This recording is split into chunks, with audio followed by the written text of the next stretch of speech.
thing is good 36-year-old pussy.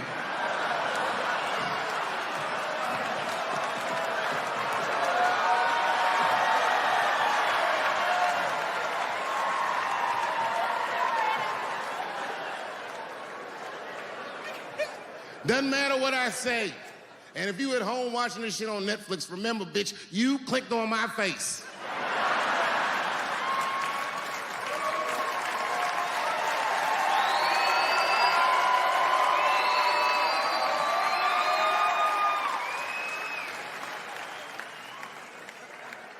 Celebrity hunting season. Doesn't matter what I say, they're gonna get everybody eventually. Like, look, I don't think I did anything wrong, but we'll see.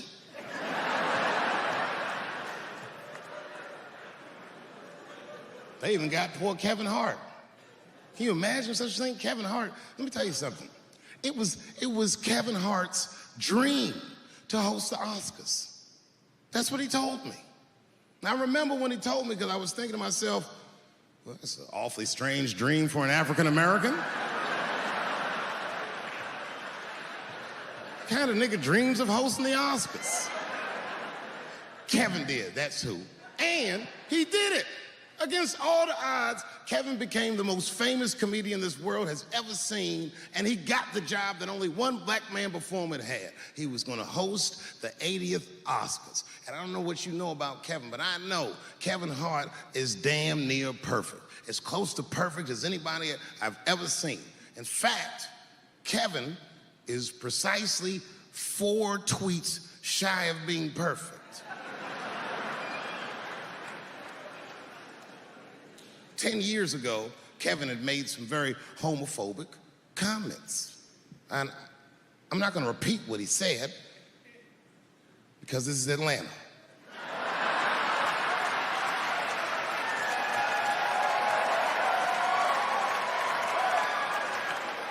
You know what I mean. I'm sure there's a lot of gay men here tonight with their wives.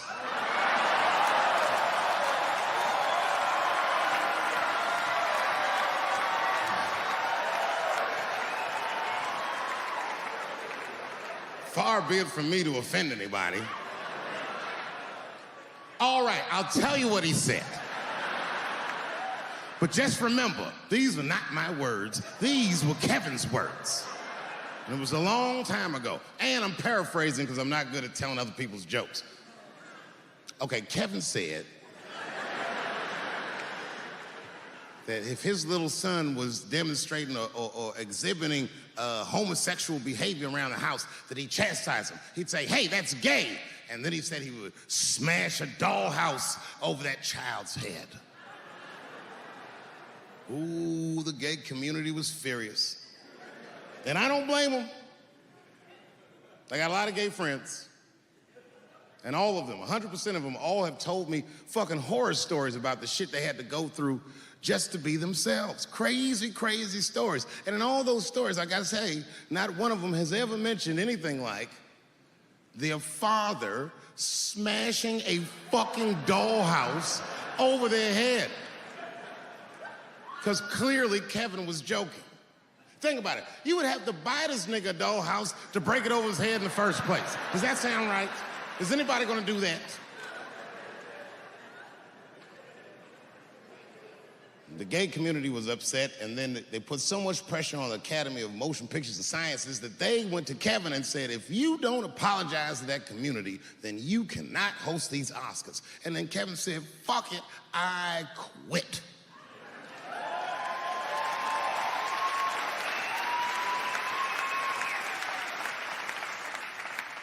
And then he went on every talk show in America and apologized for 6 weeks.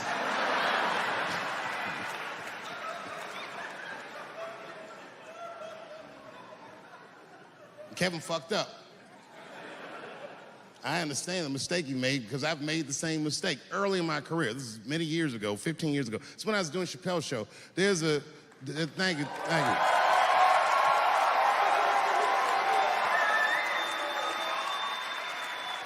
On network television, they have a department that's called Standards and Practices. This is the department that tells you what you can and cannot say on television.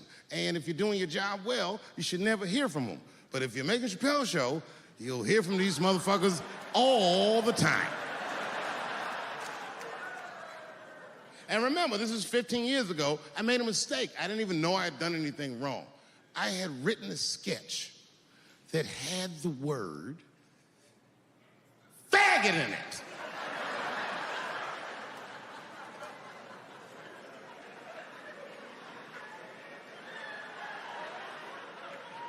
So I had to go to standards and practices. They call me up. I don't know why they're calling me, but I like the lady that runs the department. She's usually really fair and was one of my favorite people I've ever worked with. So she sits me down. We have a nice conversation. She tells me, oh, the sketches are great. I go, oh, fantastic. Well, then why am I here?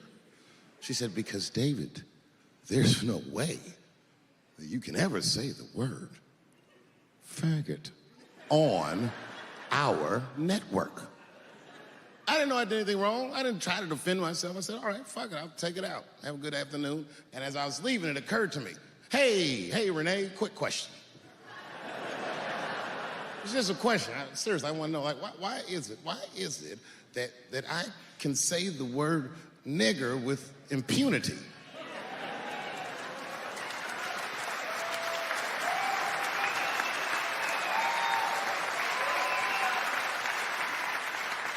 But I can't say the word faggot. And she said, because, David, you are not gay. I said, well, Renee, I'm not a nigger either.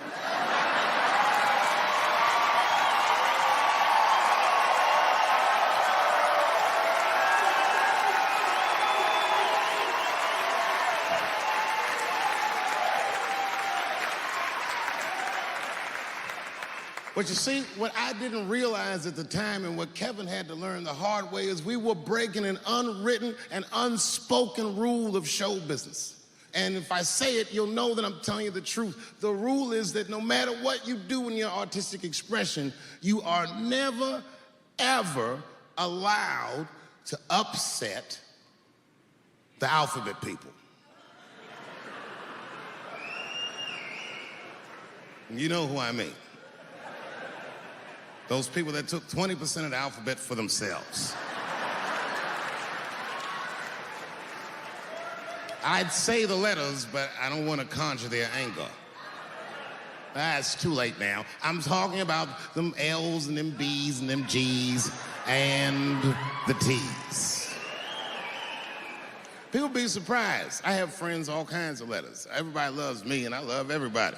I got friends who are L's, I got friends who are B's, and I got friends who are G's. But the T's hate my fucking guts.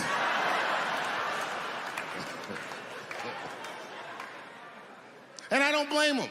It's not their fault, it's mine. I can't stop telling jokes about these niggas. I don't want to write these jokes, but I just can't stop.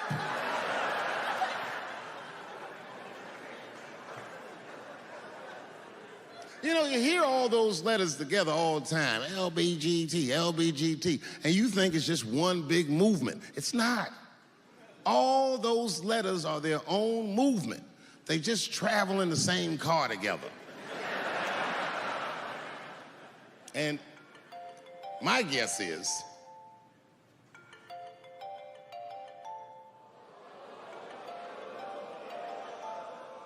what is this, high school? This nigga probably got a babysitter or something. Go on and answer your phone, nigga. Just get that shit out of here. I'm in the middle of something important.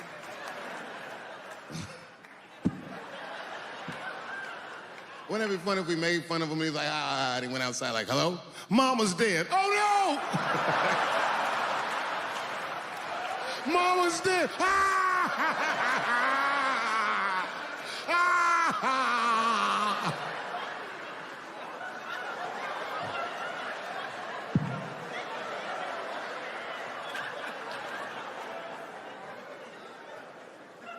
That was a weird timed phone call, wasn't it?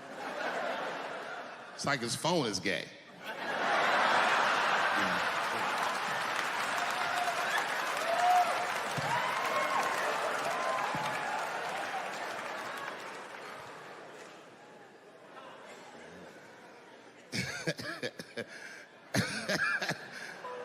like I was saying,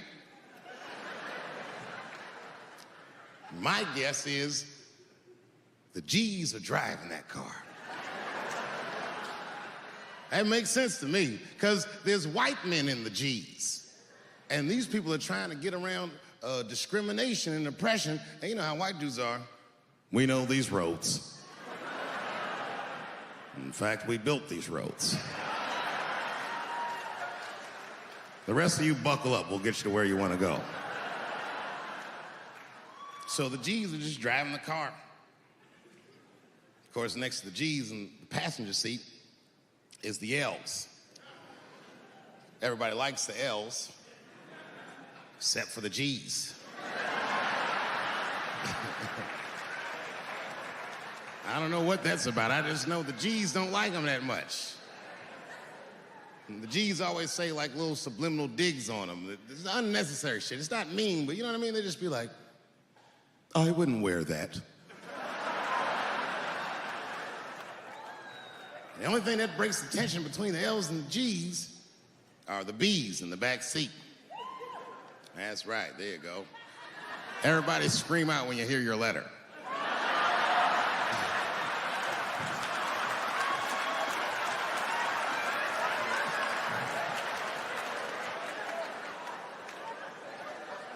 If it's one thing that the L's and the G's agree on, is that the B's are fucking gross.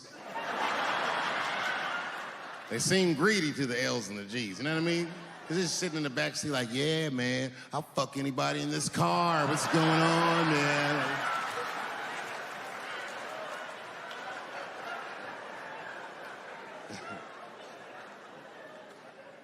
And sitting next to the B's, all the way in the back seat by themselves, looking out the window. That's the T's. Everybody in the car respects the T's, but everyone also resents the T's. It's not the T's' fault, but everyone in the car just feels like the T's are making the trip take longer.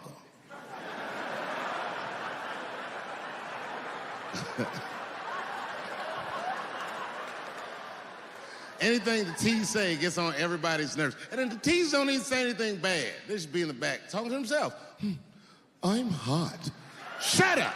Shut the fuck up, okay?